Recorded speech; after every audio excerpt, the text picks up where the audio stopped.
at 30 years old to 33 years old, you did your flag in the ground, life-changing trip. Okay. And there's somebody else who did some pretty big from 30 to 33.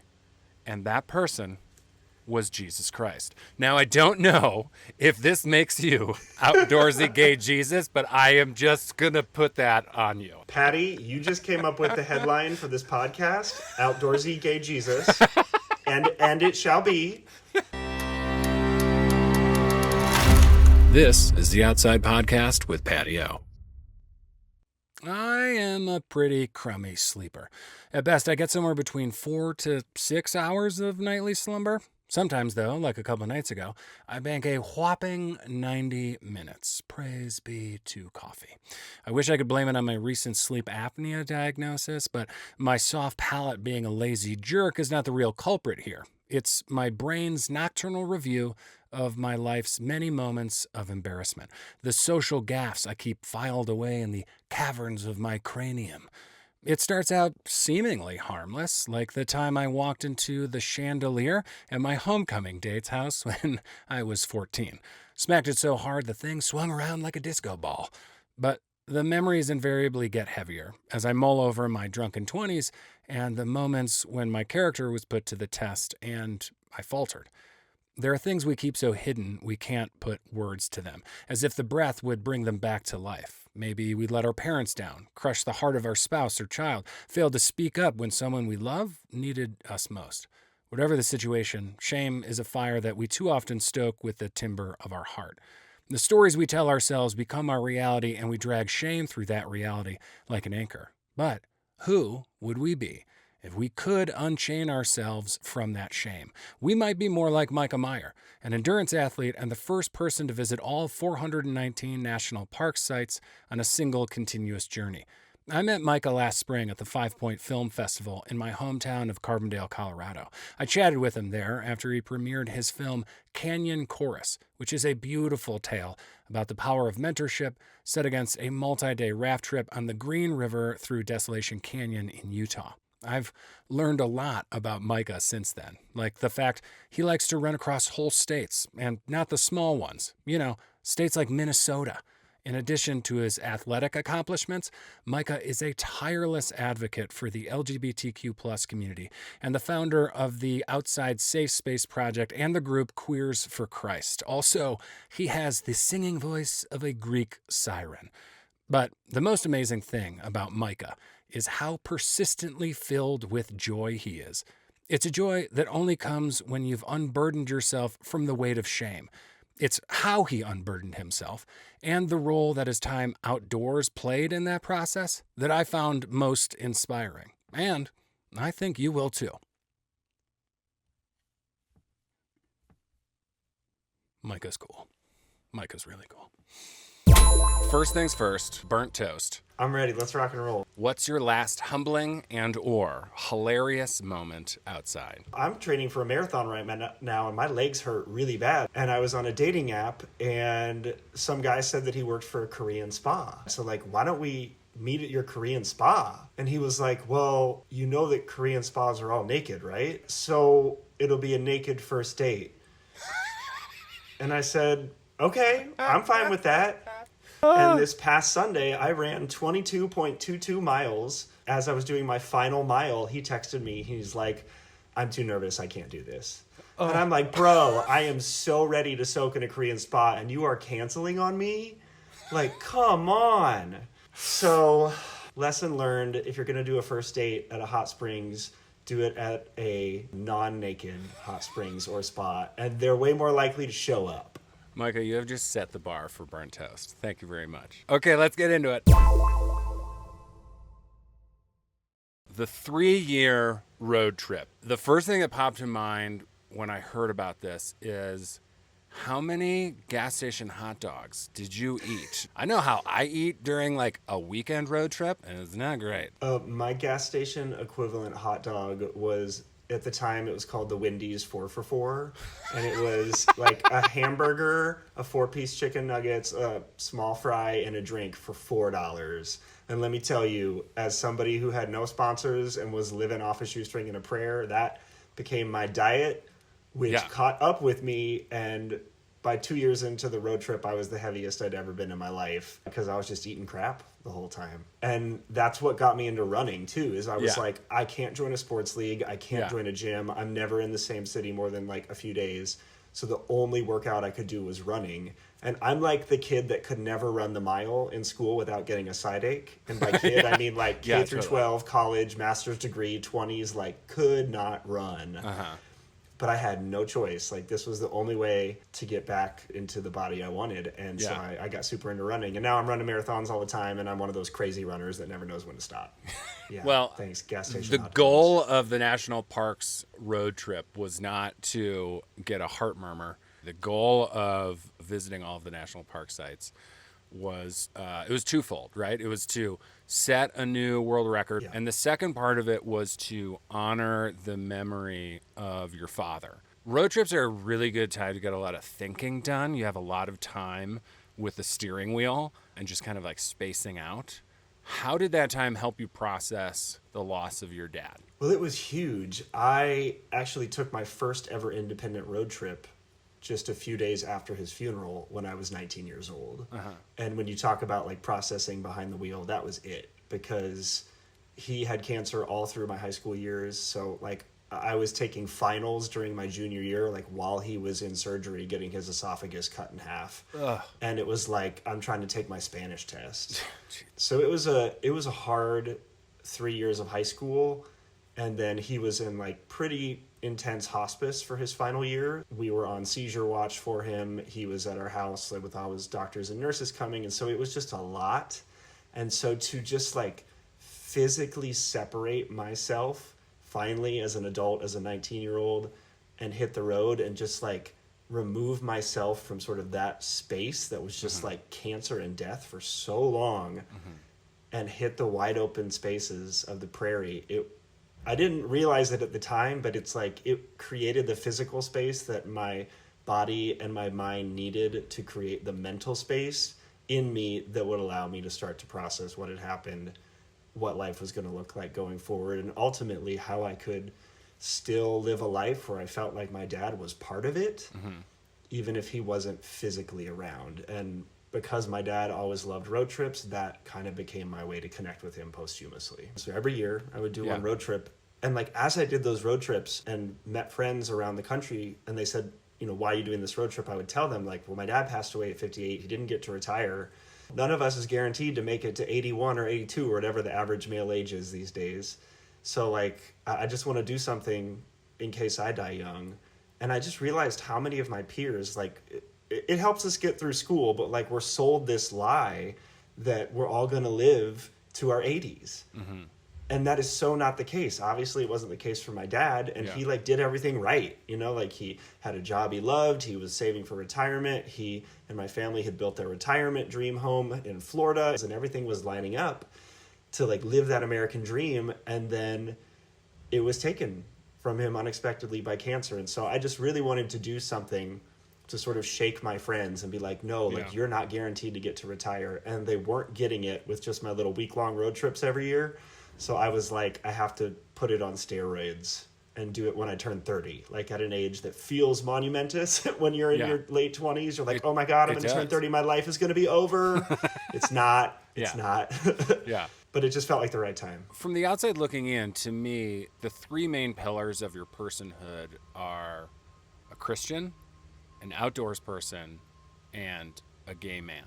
Do you feel like there's a friction or a tension between these buckets of your identity? Do they complement one another? You know, I don't feel like there's a friction or identity, but I'll tell you who does feel that way. Pretty much the whole world. The internet.com? You know, yeah, I mean, there's so many haters who say that gay people make being gay our whole personality. And I'm like, well, it's just because we're trying to help you see us as equals. And if you would just see us as equals from the get-go, then I could make being an outdoorsman my whole personality. Not to get like super deep and spiritual with you right away, but my dad was a preacher. He was the pastor at America's largest Lutheran campus ministry, and at one point won the award for being the best Lutheran campus pastor in the country. And when you're the pastor's kid, everybody asks you, you're going to grow up and become a preacher like your old man?